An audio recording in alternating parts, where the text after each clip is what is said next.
আসসালামু আলাইকুম ওয়া রাহমাতুল্লাহি ওয়া বারাকাতুহু।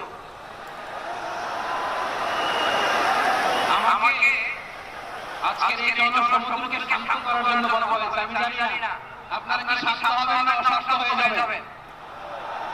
প্রিয় সুধী, মাছ করতে যে লাঠি গুতা খেলা সব আমরা খেয়েছি, তারপরেও আজকের এই সোহরাওয়ার্দী উদ্যানের এই গণজমায়েতে এই জনতার মহাসমুদ্রে উপস্থিত হয়ে আমরা বুঝতে পেরেছি আজকের এই মহাসমুদ্র জনসমুদ্র ফিলিস্তিনের প্রতি, আল-আকসার প্রতি, বাংলাদেশের জনগণের ভালোবাসার পরিপ্রেক্ষিত।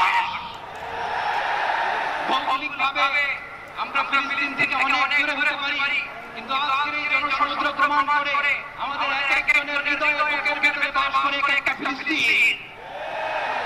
আমাদের হৃদয়ে বাস করছে একটা গাজা।